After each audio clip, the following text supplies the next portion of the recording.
Olá, pessoal. Eu sou a professora Joyce, do curso de Psicologia. E nós estamos hoje com esse podcast, né, que vai falar um pouco do TEA na atualidade. E a partir desse tema, nós vamos discutir um pouco sobre a diversidade e a inclusão.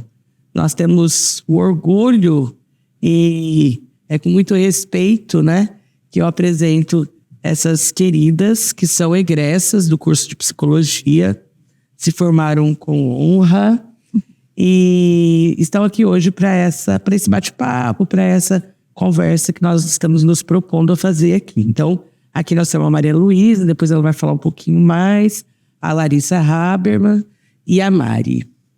Tudo bem, meninas? Tudo bem. Tudo bem. Tá bom. A gente vai começar, então, falando um pouco sobre vocês, sobre o percurso de vocês, né, desde a graduação até a vida responsável, enquanto profissionais aí dentro de uma área tão difícil, mas tão importante, né? Que é a área do atendimento ao neuroatípico e que vocês fazem com muita competência, né? Quem gostaria de começar? Eu posso começar. Primeiro eu queria agradecer o seu convite, falar que estou muito feliz de estar aqui com vocês. Então, bom, eu estudei aqui no Salesiano, escolhi a psicologia porque eu tinha muita curiosidade. Sempre gostei de trabalhar, me imaginava trabalhando com pessoas, assim. E eu sempre me imaginei também muito trabalhando com crianças, com adolescentes. Então, quando eu saí da faculdade, foi a primeira oportunidade que surgiu, foi para ficar como AT em uma clínica e como aplicadora. E aí, assim, eu tinha tido contato com atendimento de pacientes típicos, crianças típicas, mas nunca atípicos, né? Acho que a minha primeira experiência, sem ser na clínica, foi durante os estágios. Eu tive uma oportunidade de fazer estágios muito legais, assim, na área escolar, que eu amava, eu achava... Era o meu estágio favorito, assim. Então, na área escolar, eu tive essa oportunidade de conhecer, de intervir, participar, né? Também com crianças atípicas. Mas esse contato mais direto em clínica foi... A minha primeira experiência foi assim que eu saí da faculdade. Fiquei durante 1 ano e, assim, eu me apaixonei. Apesar de ser uma área que é muito desafiadora, é uma área bem diferente do que a gente está acostumado dentro da faculdade, né? Mas, assim, eu me apaixonei e não me imaginei mais saindo desse mundo, assim. E aí, hoje eu atendo ao meu maior público, estou na clínica. Meu maior público como psicóloga sim, as crianças dentro do espectro, né? Também atendemos crianças com TDAH, mas assim, majoritariamente TEA. Marcelina. E para você, Larissa, como é que foi? Conta um pouco. Também queria agradecer vocês, estou muito feliz de estar aqui. Eu fiz faculdade aqui no Salesiano e dentro da faculdade eu tive a oportunidade de fazer estágio em psicologia escolar. Diferente da Malu, eu nunca pensei em trabalhar com crianças. Sempre gostei de crianças enquanto primos, amigos, né, da família. Mas trabalhar com crianças eu nunca pensei. Foi o primeiro estágio que surgiu como oportunidade extracurricular. E eu percebi muitas lacunas dentro do ambiente. E isso foi me incomodando. Então eu não consegui ficar na escola nesse primeiro momento. E isso foi me incomodando até o final do curso. No último ano da graduação eu entrei como AT, né, como acompanhante terapêutica. E aí eu consegui ver muitas oportunidades de desenvolvimento para crianças. Justamente o que faltava na escola que eu atuava. Eu consegui ver dentro do contexto controlado, que era a clínica. E aí eu entendi que era ali que eu queria ficar, né? Depois que eu terminei a faculdade, eu voltei a ter contato com outras escolas, com outras instituições, já com outro modelo, que me deixou muito mais confortável em trabalhar. Mas foi aí que eu comecei a entender que era nessa linha que eu queria seguir, com essa abordagem, né, com análise de comportamento e com crianças, majoritariamente pública TEA também. Agora eu estou fazendo pós-graduação em análise aplicada ao comportamento para a TEA e DI, que é a deficiência intelectual. Mas eu não me imagino fazendo outra coisa. E é muito legal porque eu não me imaginava fazendo isso quando eu entrei, né? E eu transitei muito durante a graduação, já sabe bem. Eu conheci muitas áreas, muitas abordagens, mas quando eu entrei em contato com esse público e essa área, eu tive certeza que era ali que eu ia conseguir dar o meu melhor, desenvolver as minhas potencialidades. E é tão importante, né, gente, a gente falar desses trânsitos, porque todas vocês, eu acho que transitaram bastante de área. Eu acompanhei bastante a Larissa, né? Então ela vai lá da teoria sócio-histórica, depois passa para psicanálise, e aí ela volta para análise do comportamento, né? Porque uma das grandes questões para o aluno que chega na universidade é o que eu vou ser, de que abordagem eu vou ser, né? E é importante esse relato de vocês em função de que a gente pode mudar de abordagem, né, ao longo do curso, ou sair do curso sem uma abordagem específica, e tá tudo bem. E durante a vida profissional, né, a gente se dedica durante muito tempo a uma abordagem e, de repente, um dia ou num processo desse percurso, né, a gente ir criando outros repertórios e esses repertórios nos levarem a uma mudança de abordagem. Então, não se preocupar, né, em obrigatoriamente já ir definindo abordagens, te dá uma liberdade maior para escutar coisas, escutar lugares, né? Escutar lugares é ótimo, mas estar em lugares, né? Se permitir estar em vários lugares, e isso eu acho que é bem bacana quando a gente vai para a prática. E aí, Mari, como é que foi para você? Bom, eu comecei a psicologia por amor mesmo. É um curso que eu queria fazer há algum tempo. E quando eu comecei em psicologia, o primeiro livro que eu comprei foi sobre autismo. Inclusive foi a professora Joyce falando em sala de aula. E eu comprei o livro, comecei a ler e comecei a gostar. E foi passando o curso. E no psicodiagnóstico, primeiro com criança, eu me apaixonei. Eu não tinha certeza que eu queria fazer com criança, que eu queria trabalhar com criança. Mas aquilo para mim assim foi incrível. Eu me envolvi muito no processo com a criança. E eu comecei assim, será que vai dar certo eu ser psicóloga? Porque eu tô me envolvendo emocionalmente nisso daqui, né? Mas assim, foi passando o tempo. A única coisa que eu tinha certeza era a abordagem que eu gostava. Eu não transitei muito entre as abordagens. Mas assim, eu ficava assim, eu quero criança. E aí no estágio de psicologia hospitalar, eu peguei e falei, meu Deus, eu quero ser psicóloga hospitalar, né? É isso que eu vou fazer. E aí eu fui para um estágio com crianças autistas. Não consegui, não sei se você vai lembrar, mas eu não consegui concluir o estágio. Você lembra? Sim, eu lembro. Quando eu cheguei lá, eu fiquei muito encantada, assim, mas eu também vi muitas lacunas. Assim, gente, não tá certo isso, né?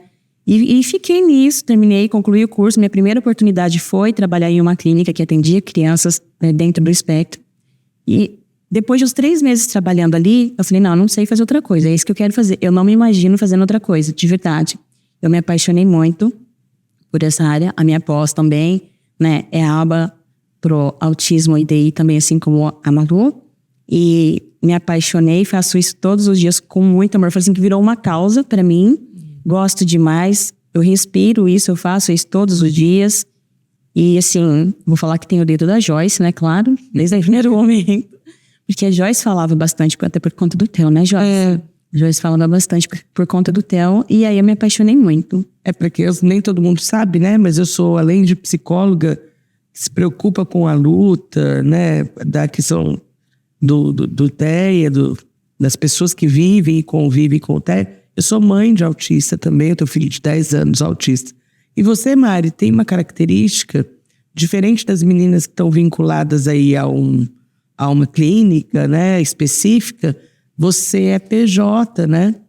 Então, assim, pessoa jurídica que presta serviço tanto para pais, né, e crianças que estão no espectro, quanto para algumas clínicas. Mas você tem um trabalho autônomo e isso é muito legal. E muito desconhecido pelos psicólogos recém-formados, né? Como é que você foi caminhando aí para ir pro PJ? Na verdade, quando eu comecei na clínica não era dessa maneira. E aí eles sugeriram, né, que a gente fosse PJ. Inicialmente eu fiquei um pouco preocupada, porque eu não sabia essa parte financeira, como eu vou fazer, tem que me organizar. E foi difícil para mim, porque eu precisei pedir ajuda. Aí procurei um contador e nós fizemos isso. É importante, né, a organização. Mas foi legal porque aí depois as clínicas te procuram para prestar serviço, as famílias procuram para prestar serviço, para fornecer nota, tem tudo isso, né? Em algumas situações eles precisam disso. E foi bem, assim, mais uma orientação da clínica. E as outras clínicas adotaram. E aí agora eu sou PJ. Agora não faz um tempo, né? E aí presto serviço para clínicas e para as famílias. E você também vai para as escolas. Para as escolas, isso. Vai prestar serviço em escola também. Que bom, gente. Quando os nossos ex-alunos brilham, né, a gente sabe que nós fizemos um bom trabalho. É esse o sonho do professor, que os alunos brilhem muito mais que a gente. E isso é uma coisa que eu sempre falo em sala de aula, né? Quando a gente vê esses exemplos, né, a gente entende que deu certo. E aí eu queria que vocês falassem um pouquinho, né, sobre a questão da diversidade, porque o nosso tema é diversidade e inclusão, né? Como é que é para vocês a diversidade e a inclusão hoje, dentro da experiência de vocês, na região, na cidade, né? E em relação à inclusão do TEA, da criança com TEA, da família que convive com o TEA, né? Olha, então, assim, a questão fica muito presente na nossa vida. Eu acho que, como a Mari falou, a gente meio que respira e isso se torna, além de tudo, se torna uma causa, né? É impossível você não se envolver. E eu também me identifiquei muito com esse pensamento da Mari, porque assim, isso pode ter sido uma coisa minha, mas eu tinha muito isso, né? Será que eu não tô me envolvendo demais? Falava assim, ai meu Deus. Aí eu vi, assim, as meninas que já trabalhavam com as crianças, elas abraçavam, elas beijavam e falava assim, ai, será que eu posso? Eu ficava assim, e aí eu ficava, não, gente, eu vou me entregar. Eu vou e aí eu vou me entregar. A neutralidade, né? Neutro. E aí, assim, e é uma coisa tão natural da gente, assim, por ser crianças, mas por ter que estabelecer esse vínculo forte mesmo com eles, até para a própria terapia ter um resultado legal. Então, assim, se torna uma causa. Eu acho que a gente, só quando você está inserido nesse meio que você percebe o quanto nós precisamos ainda evoluir muito como sociedade, como profissionais, porque eu acho assim, é uma desconstrução diária, né? Dentro do espectro, principalmente falando dentro do espectro autista, a gente encontra uma diversidade gigantesca de características. Assim, eles são muito singulares. Cada um tem a sua característica, a sua especificidade. E o quanto essas características e especificidades não são atendidas pela sociedade de modo geral. E às vezes a gente, por trabalhar tanto com isso, por viver isso todos os dias, a gente começa a partir de um pressuposto assim, que todo mundo pensa como nós, né? Que todo mundo pensa sobre isso, mas não, as pessoas não pensam sobre isso. Uma reflexão que eu estava tendo esses dias, assim, e aí me pegou um pouco de ser uma coisa um pouco triste, assim, de verdade. Eu falei, poxa, eu não encontro as minhas crianças quando eu vou no shopping. Eu não encontro as minhas crianças quando eu vou no calçadão, né? Porque a gente tem, eu lembro, teve muitas aulas sobre isso, né? Também, assim, qual a postura que você deve ter quando você encontra um paciente e tudo mais. E eu tava pensando sobre isso esses dias, eu falei, poxa, eu não encontro. Mas porque esses lugares não são acessíveis para essas pessoas, para essas crianças, não são acessíveis. As pessoas, infelizmente, a sensação que a gente tem, estando ali presente nesse meio, é que as pessoas não se preocupam. E que as pessoas não querem estar perto, né? Assim, é algo que incomoda, é algo que dá trabalho, né? Então, assim, é uma coisa que eu acho que falar sobre isso, ter esse espaço para falar sobre isso é tão importante por conta disso. Porque nós precisamos falar sobre, nós precisamos entender e nós precisamos incluir muito mais. Porque, assim, ainda é algo que está muito distante. E quando você fala desse não lugar, né?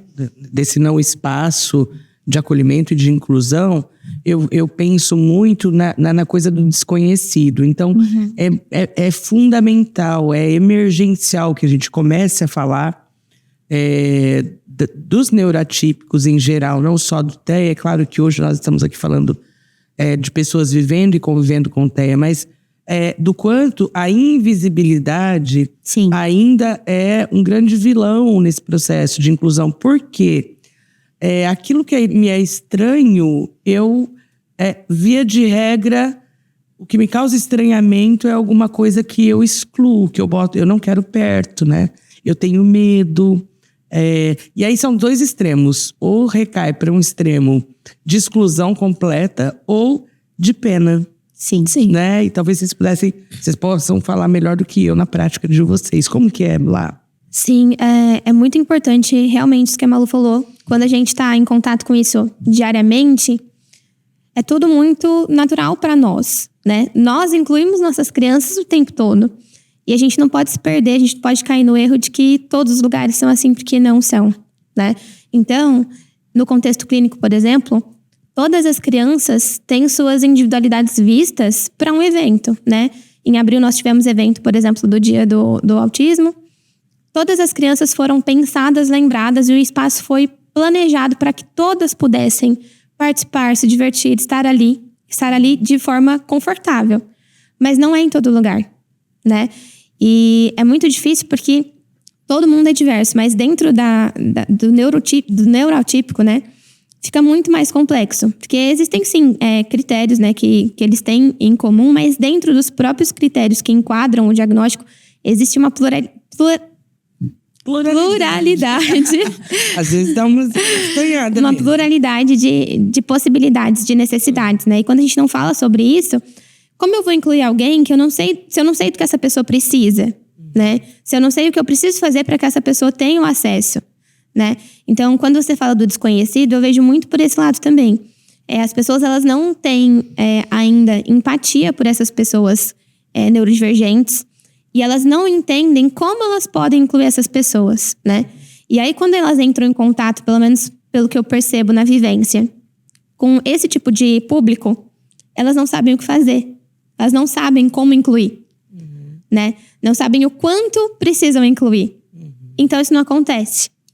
E dentro dessa perspectiva, viu, gente? Vem novidade por aí. Esse grupo aqui tá se mexendo, né? Mexendo doce ali para construir talvez um projeto e mais para frente a gente conta. Veremos.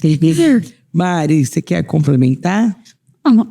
Eu faço, né, delas, as palavras delas também, é bem isso. Essa parte de inclusão, ela falando, né, a clínica, a gente está sempre 1 para 1 com a criança, né? Ou a criança com outras crianças que têm mais ou menos as mesmas características. Algumas coisas, assim, se parecem.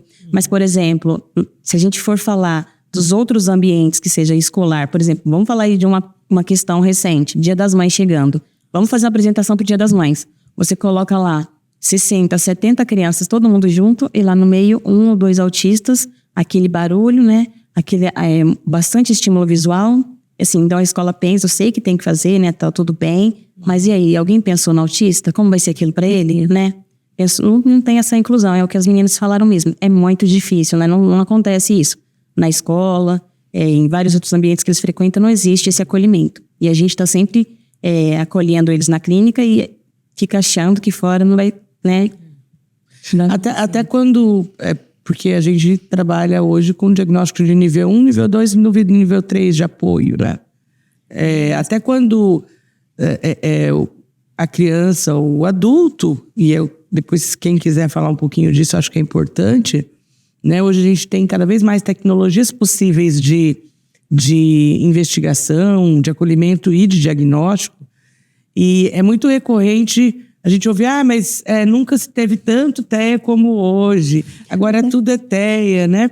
E, na verdade, uma das discussões que a gente faz é de que agora nós temos tecnologia, nós temos instrumento de diagnóstico. Um adulto... Profissionais qualificados. E profissionais qualificados. Um adulto que viveu a vida inteira transitando de diagnóstico para diagnóstico. Uma hora é transtorno afetivo bipolar. Depressão. Disritmia, né? Ansiedade social. Distimia, na verdade. Oi? Ansiedade social. Fobia social, né? E quando a gente fala do TEA nível 1, de apoio, as pessoas, elas romantizam um pouco. Meu filho, por exemplo, é nível 1 e é muito difícil. Tem algumas características, porque o TEA não tem característica física, né, gente? O máximo é a pessoa falar não tem cara de autista, né? Exatamente, a gente ouve muito. Mas nem parece, né? Como se tivesse que ter ali uma tarja, né? Eu sou autista. E muitas vezes a gente tem que falar, olha, a gente precisa olhar com mais cuidado, porque trata-se de um autista. E quando a gente fala de nível 1, então, as pessoas romantizam, porque parece que é fácil de lidar, né? As crises, elas são muito menores, mas elas existem. As dificuldades sensoriais, elas são muito presentes, né? E uma coisa que tem um psiquiatra lá da USP que fala, o Caio Abujade, né? Muito fortemente. Não adianta tentar mudar o cérebro do autista. Uma criança neurotípica, uma pessoa neurotípica, ela funciona em nível cerebral de um jeito diferente. E transformar esse cérebro, primeiro que é impossível, e segundo que é de uma violência horrorosa, né? E aí, pegando um pouco essa minha fala, eu queria que vocês contassem um pouquinho como que o diagnóstico é feito hoje. Olha, são várias maneiras, né? Eu acho que, principalmente, a maior base para a gente fazer o diagnóstico clínico ainda é o DSM, e todas as características e sintomas que estão descritos no DSM. No DSM também já tem a nova edição. Os níveis de suporte, o que a gente pode colocar como suporte 1, como suporte 2, como suporte 3. Então, assim, o DSM, ele ainda é um manual que eu acho que é uma referência comum, né, nas clínicas e de modo geral. Muitas crianças vêm encaminhadas, né, de neuropediatras, ou pediatras. Psiquiatras infantis. Psiquiatras infantis. É porque ainda não tem marcador biológico, né, específico para autismo, né? Então é mais por parte comportamental, né, inicialmente, né? E aí eles começam a fazer essa triagem, né? O diagnóstico é clínico inicialmente, né? Só lembrando, né, gente, que o DSM, que agora a gente está na edição 5, que a Malu está falando, é o Manual de Diagnóstico Estatístico em Saúde Mental, onde estão descritas, né? Descritos, né? Todos os transtornos e os seus critérios de diagnóstico clínico, né? Então, é disso, quando a Malu fala do DSM-5, ela está falando desse manual. Ele é internacional. Puxando um gancho da diversidade, você falou do nível 1 de suporte, e também tem a questão das meninas, né? Autismo em mulheres, em meninas, e autismo nível 1 de suporte para o diagnóstico também precisa de uma análise muito mais, muito minuciosa.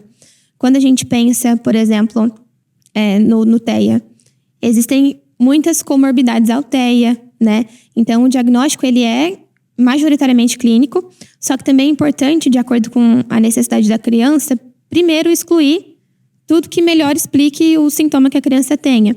Então, vão entrar... a neurodiversidade é uma diversidade, então precisa também de uma equipe multi, né? Então, a criança, ela vai passar pelo psicólogo, mas ela também vai precisar passar pelo neuropediatra, ela também vai precisar passar, talvez, né, dependendo da questão, se, por exemplo, houver questões de linguagem, por uma fonoaudióloga. Então, esse diagnóstico, ele é muito dinâmico, né? Porque é um transtorno muito dinâmico, é um espectro mesmo. Então, para esse diagnóstico, é preciso uma equipe muito atenciosa e um processo muito programado, planejado. O plano de ação, ele tem que ser feito de forma muito estratégica, de acordo com cada criança. É um projeto terapêutico singular. Exatamente. Mesmo, né? E assim, os principais sinais também a gente pode relacionar muito com os atrasos no desenvolvimento, né? Então, assim, a mesma criança nível 1 de suporte, isso fica muito mais evidente nos outros níveis de suporte, no nível 2, no nível 3, né? Os atrasos no desenvolvimento. Mas ainda assim, eu fui numa palestra que explicou muito bem isso, né? Por que a gente fala desenvolvimento atípico? Porque ele realmente é atípico.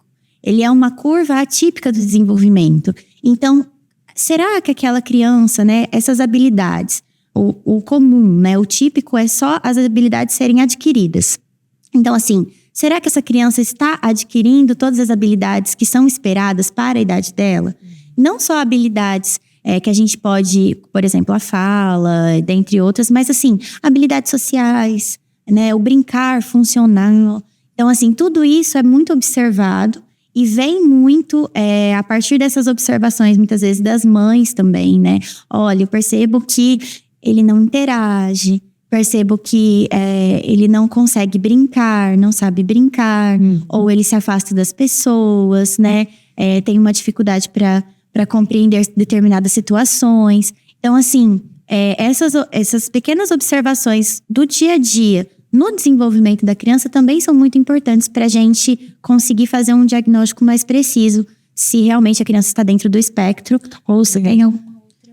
E eu acho importante falar também, porque a família e todas as pessoas que convivem com a criança costumam observar referente ao prejuízo que essa criança demonstra, né? Quanto está dificultando a vida dessa criança. Porque quando começa a ter uma dificuldade, opa, eu preciso procurar uma ajuda. Mas para que a gente fique atento mesmo, porque quanto antes, quanto mais precoce, né, for o diagnóstico, maior o tempo para essas habilidades serem desenvolvidas. Né? Então, às vezes, uma criança ali de 2 anos não vai demonstrar tantos prejuízos quanto uma criança de 4, mas ficar atenta aos sinais mesmo. Porque se essa criança ela conseguir entrar com um processo de intervenção, ela consegue adquirir essas habilidades muito mais rápido, né? De forma com muito mais qualidade. Então, quanto mais cedo a intervenção, melhor. Precoce, fala isso, a intervenção precoce ela é muito importante. Mas aí elas falam da família, né? Mas em alguns casos eu percebo também, eu que estou no contexto escolar com mais frequência, é que em algumas situações é a escola que começa a pontuar para a família. Sim. Olha, né? Ele não interage, olha, ele está com dificuldade, né? Ele não está acompanhando, né? Às vezes a criança, ela não tem a percepção, a professora pede alguma coisa, ele não atende comando simples, e às vezes leva para a família.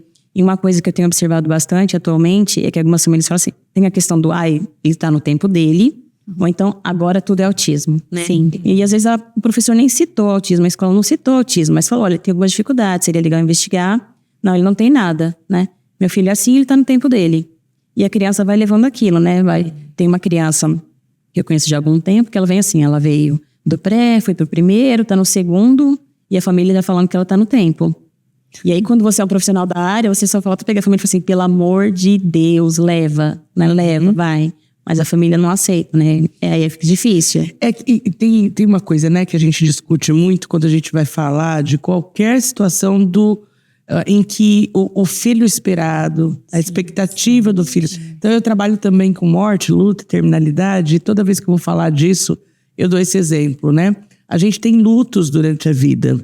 E um deles é quando o filho, e todos os casais, ou mãe solo, ou pai solo, né? Todo mundo que está esperando o filho, cria expectativas, cria fantasias, né? E tanto que quando a gente pergunta para uma vez, você quer ter um filho? Ah, eu quero. Aí, como é que você quer? Ah, de qualquer jeito, desde que venha com saúde, né? E aí, se não vier, como é que faz? Sim. Né? E aí, a gente tem ali um luto.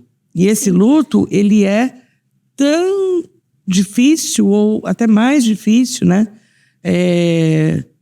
Apesar de que não dá para medir dor,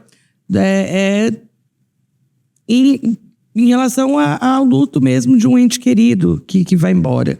Então, quando esse filho esperado, né, idealizado, morre simbolicamente, Sim. esses pais eles vão passar pelos períodos lá, pelas fases do luto. E uma delas é a negação. E às vezes os casais, ou as mães solo, que foi no meu caso, os pais solo, né, ou os avós, os cuidadores dessa criança, né, a referência de família, acaba ficando ali no estágio da negação durante muito tempo. Sim. Né? E o espectro, a gente não pode esquecer nunca. Existem teorias desenvolvimentistas que dizem que o desenvolvimento humano ele se dá de forma A, B, C e D. Essas teorias, elas vão dizer do que é comum. Sim. A gente tem que parar com essa coisa do criar, do produzir, continuar produzindo, né? Conceitos que dizem da normalidade. É o que é comum. E dentro desse comum, quais intervenções que eu tenho que fazer para que essa criança sofra menos? Sim. Então, a resposta não é social. Não é para a escola, não é para os pais, não é para a sociedade em geral. É para o bem-estar, para uma vida de qualidade dessa criança. Tô errada, gente?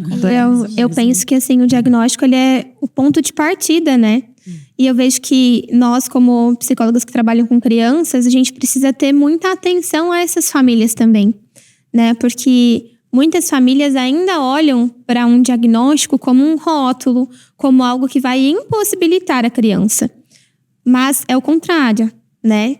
a partir de um diagnóstico, a sociedade entende o que ela precisa fazer para ajudar essa criança. E você começa a encontrar possibilidades, né? Exatamente. Assim, eu acho que eu tenho um diagnóstico dentro da minha família, né? Próximo, de uma criança próxima. E assim, a família fala muito sobre isso, né? Sobre ser um determinante negativo.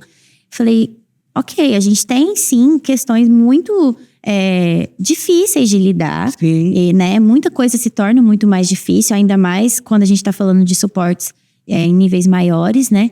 Mas a gente também, a partir do diagnóstico, a gente tem possibilidades. A gente tem possibilidades de intervenção, a gente tem possibilidades de um desenvolvimento, a gente encontra muitas possibilidades de buscar uma autonomia para esse indivíduo, né? Então, assim, o quão é necessário um diagnóstico correto e uma intervenção, como a Mari falou, também precoce. Porque quanto antes você intervir, e tem um pouco isso, isso é uma postura médica, né? Muitas crianças só são diagnosticadas depois de um certo tempo ali de idade. Geralmente fecha-se o diagnóstico, né? A parte médica. Hoje, com quantos anos, gente? Recentemente saiu, né, pela Organização da Saúde, que era após os 2 anos, né? Só que a comunidade da psicologia tá meio fervorosa quanto a isso. Mas porque tem alguns médicos que eles estão fazendo assim, ó. Se eu não fechei o diagnóstico, né? Eu tenho uma hipótese de diagnóstico. Exatamente. O que eu faço? A intervenção. Então, assim, é mais fácil eu começar uma intervenção precoce, né? E se mais pra frente eu identificar que não fecha o diagnóstico, eu vou reduzindo as terapias e encerro aquilo, do que eu manter a criança sem a intervenção para poder esperar e fechar o diagnóstico e ser. Porque a intervenção nunca vai ser demais, nunca vai ser excessiva, né? E alguns planos de saúde, né? Porque a gente fala na realidade do nosso país, saúde é caro, né? E para que essas crianças tenham acesso a 30 horas semanais de terapia, 20 horas semanais, até 40 horas semanais, ela precisa de um documento que fale, olha, essa criança precisa dessa intervenção. Sim. E se eu não tenho esse documento, É muito difícil. a instituição que autoriza essa guia para que essa criança tenha esse acesso não vai liberar essa verba, entende, para intervenção. Então, por que esperar tanto tempo, né? O diagnóstico ele é fluido. A gente consegue reavaliar isso, a gente consegue pôr como hipótese. Mas fechar mais tarde é bem mais difícil. Entrar com a intervenção mais tarde é mais difícil. Oi, Mari? É prejudicial, né? Porque você vai ficar esperando e a criança tá ali esperando também. Então é importante começar a intervenção precoce. Mas assim, tem a questão das famílias com o convênio médico. Muitas precisam entrar com ação judicial. É muito complicado. É bem burocrático. É muita burocracia, né? Às vezes autoriza, depois no meio do acompanhamento da criança, aí corta, né? Já é um outro tema, mas aí corta, não vai mais fazer. É bem difícil. E o sistema público de atendimento, ele tá inchado. Exatamente. Ele é praticamente inexistente, né? Então, se você pega... Nós temos CAPSI, né? Então, mas eles não conseguem, eles não têm braço para a quantidade de criança que precisa e a carga horária que as crianças precisam. Quando a gente fala de aba, principalmente para intervenção com crianças atípicas, a carga horária é alta. Não tem aba sem carga horária, né? Então, como que um CAPSI, por exemplo, vai atender um número X de crianças? 40 horas semanais. 40 horas semanais, entende? Às vezes, nenhuma hora semanal esse CAPS não dá conta. E fora a questão, assim, do atendimento individualizado. Exatamente. Precisa ser individualizado. Então, assim, o que acontece? As próprias... Isso é uma realidade, assim, eu acredito, de também muitas clínicas particulares, né? Clínicas cheias. Nós temos clínicas cheias. Filas de espera. Que, assim, e é uma questão assim, porque como você vai dar alta? Você não tem ali um momento, pelo menos na intervenção precoce, ainda vai demorar um tempo para que essa criança tenha uma alta ou uma redução dessas horas. E aí, você tem uma fila de espera que você não consegue necessariamente rodar.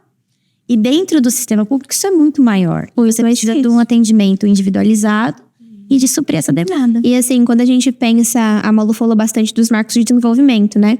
A gente pensa numa estratégia, numa intervenção, num plano individualizado para uma criança. Ainda que as habilidades sejam as mesmas, por exemplo, 2 crianças precisam aprender a mesma habilidade. A forma com que essas crianças vão aprender é diferente. Então, a Malu tem que pensar em como ela vai ensinar esse repertório para essa criança E como ela vai ensinar para essa outra criança que não vai responder da mesma forma, entende? Como que esse sistema de saúde pública vai ter esse tempo para pensar, para sentar e realmente pensar a estratégia para cada criança de acordo com cada necessidade? Porque a demanda é muito grande. Exatamente. É grande e a diversidade também, né? Sim. E aí o que acontece? O que eles estavam comentando. Não tem como fazer, eles fazem como se fosse um protocolo para todas as crianças.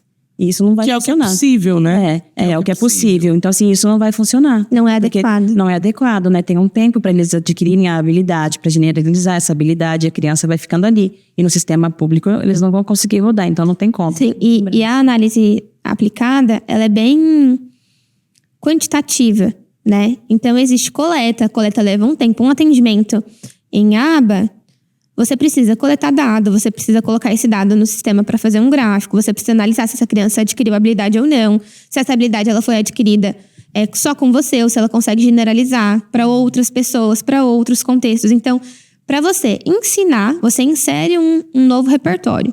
E você garantir que esse repertório ele foi aprendido e ele está sendo desempenhado pela criança com qualidade, com 40 crianças, né? E aí, né, gente, a gente pensando agora numa coisa que eu queria discutir com vocês, que é o apoio sociofamiliar para essas famílias, ou para as pessoas convivendo, né, com o espectro, com pessoas com o espectro. Tem alguns famosos aí, né, que fazem até uma luta bacana de divulgação, né, mas tem uma frase que eu escuto sempre de alguns famosos que tem grana, que né, elitizados, com filhos, até com nível de apoio de esporte 3, e que dizem a seguinte frase: estamos todos no mesmo barco. Nossa. Não, a gente está no mesmo mar. Alguns com um iate, né? E outros ali com uma jangada, né? E um remo Nadando no braço. Alguns na boia, né? Seguradinho. Não é, gente? Eu queria que vocês falassem um pouco disso, porque vocês falam de uma lista de espera que está, né, inchada. E, mais do que isso, a questão sociofamiliar, socioeconômica, é muito difícil. É muito difícil. A gente tem muitos recortes dentro dessas questões, né? A gente está aí se aproximando do Dia das Mães e isso daí também dá outro tema. Podia falar um tema inteiro sobre isso, né? O quanto é difícil e às vezes assim beira o impossível para muitas famílias, para muitas mães solo em especial, porque são pessoas, cuidadores que às vezes não conseguem trabalhar numa carga horária completa porque precisam cuidar integralmente dessas crianças. Alguns sem rede de apoio. Alguns sem nenhuma rede de apoio, muitos que são abandonados, cuidadores que são abandonados, né, por seus parceiros, pela sua família de modo geral. Essa questão de que, assim, preciso ter um plano de saúde para que meu filho tenha um tratamento ideal, porque na rede pública eu não consigo encontrar uma forma. Então, assim, são muitas questões que atravessam essas vivências e que deixam tudo isso muito mais difícil, é um fardo muito mais difícil, muito mais pesado, com certeza, para as pessoas que não estão aí na elite, né? É isso que você falou, tem gente que tá de boia. Em algumas situações, a vida de alguém da família para. Em geral, da mãe. Em geral da mãe. Então, tem umas situações assim. Uma vez eu conversei com a mãe e eu fiquei muito... Ela falou assim, meu sonho sempre foi fazer... Aí vou falar um outro curso, né? Para não identificar. Meu sonho sempre foi fazer engenharia. Então, me formei engenheira, meu esposo é engenheiro. E a gente trabalhava... E ele queria muito ter um filho, nós tivemos um filho, só que meu filho veio... Aí ela fala bem assim, meu filho veio assim. Ele veio assim, e aí eu tive que abandonar todo o meu sonho e passo a tarde inteira sentada na recepção da clínica esperando meu filho fazer terapia. Então assim, alguém teve que parar a vida, porque não... a avó não quer ficar, ninguém quer ficar porque ele dá muito trabalho.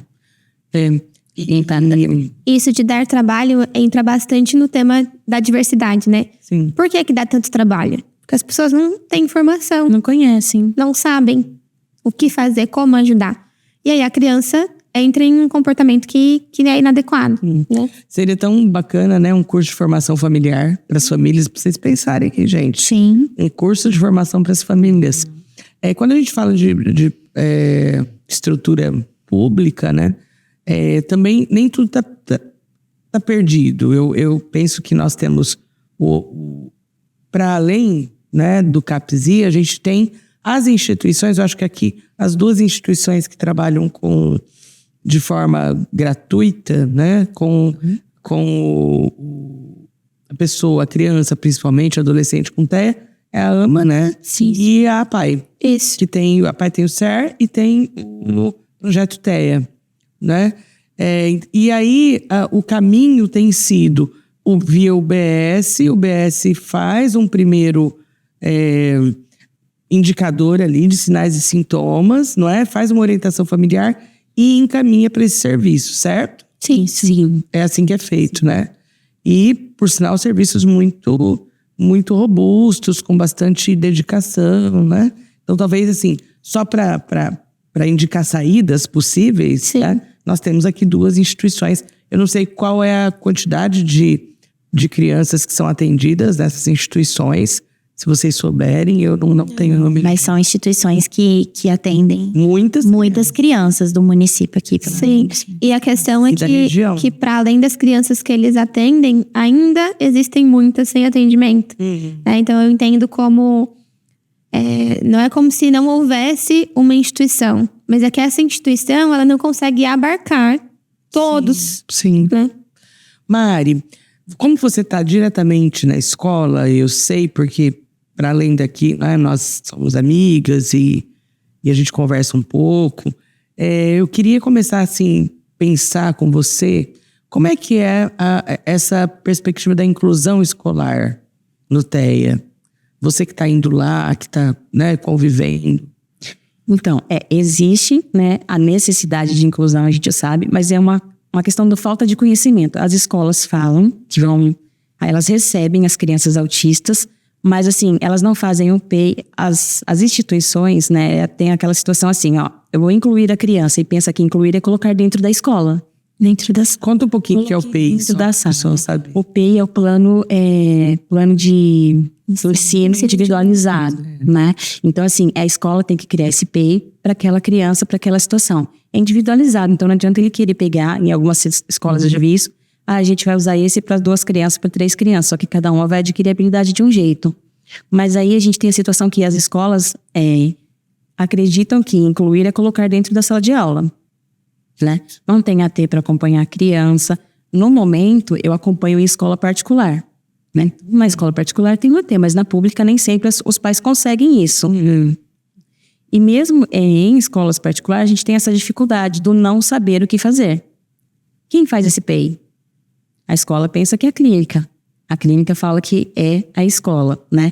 E aí a gente tem a Lei Berenice que garante o direito da criança. Né? Ela tem que ter um ensino de qualidade. Ela tem o direito. Ela tem o direito, né? Por isso tem a lei. E assim, sendo uma criança típica ou atípica, a gente tem que fornecer um ensino de qualidade, né? E tá muito precária a situação em todos os ambientes. Tem, assim, a inclusão entendida até o momento, eu estou falando uma visão de Mari, tá bom? Uma visão de Mari. Da tua experiência. A da minha experiência é assim, coloquei a criança dentro da sala de aula, ela está incluída. Exatamente. Eu também tenho a mesma percepção. Né? Aí, às vezes, você vai na escola, lá, com a criança, acompanha a criança, vê como está funcionando. Aí, as crianças estão brincando lá na quadra ou em algum ambiente e outra criança está sozinha. O autista está sozinho. Tá, mas e o que ele está fazendo? Ele fica ali. Mas ele tá quietinho. Ele tá quietinho, né? Ele tá quietinho, tá? Mas não foi pensado nenhuma atividade para ele, nada, né? Ou então, vamos aplicar prova para as crianças. A sala tem 15 crianças e pega a prova igual e entrega para a criança. Mas ele tá adquirindo as habilidades iguais às crianças. Michel Foucault, né, que eu gosto tanto, nunca pensou, né, no autismo, não é das teorias dele pensar essas questões, né? Ele é um filósofo, ele transita, na verdade, em várias áreas, mas é um pensador francês que vai trabalhar a questão do poder, né? E aí ele tem uma fala que é: os corpos ingovernáveis, eles são sempre endemoniados, né? E aí eu preciso calar esses corpos que são ingovernáveis, que são diferentes daquilo que é comum, né? E ele está falando isso no começo do século XX. Ô Mari, quando você fala AT, acompanhante cuidador, talvez quem está nos assistindo não vai, vocês também meninas, né?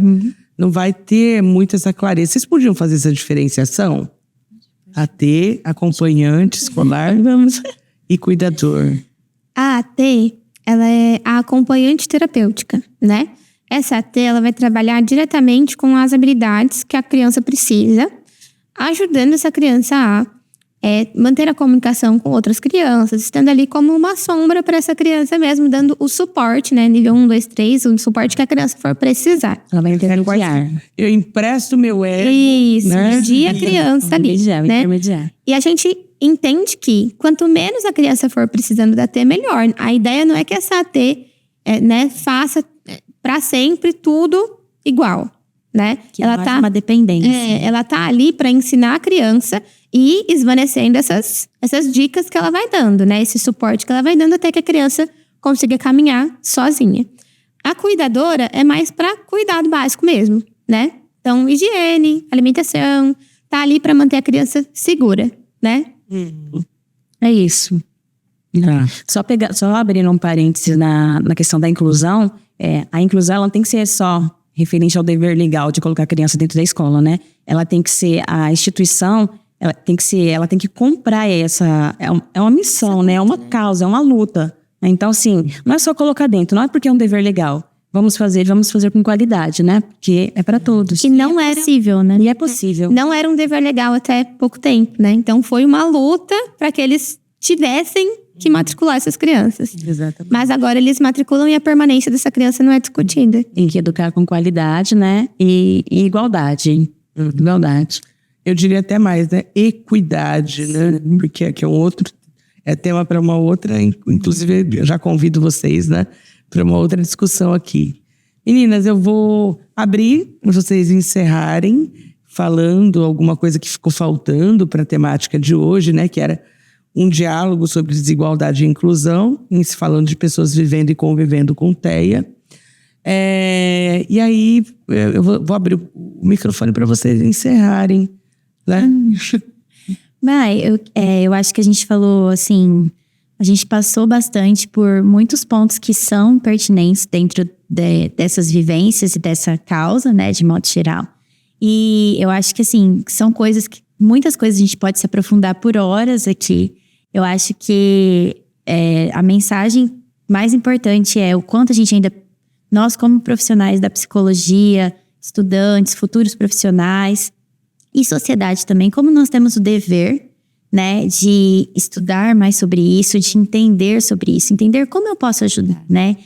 A gente teve aí, mês passado, mês da conscientização sobre o tema, e eu acho que a gente tem que também, além de sintomas, causas e tudo mais, a gente tem que falar muito sobre eu, enquanto pessoa, né? Eu na sociedade, como eu posso ajudar, né?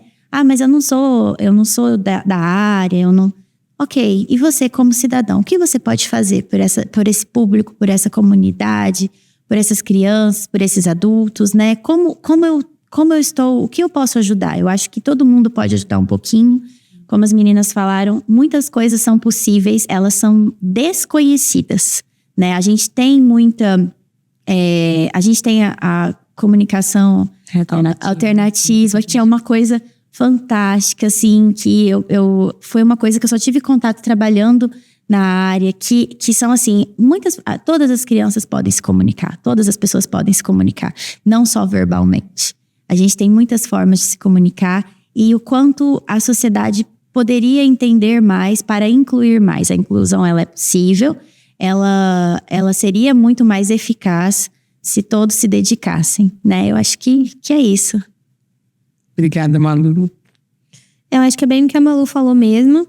A gente conseguiu transitar, né, por pautas que são muito, muito amplas. A gente conseguiu trazer um pouquinho de cada coisa. E eu queria agradecer as meninas, foi muito gostoso escutar vocês, né?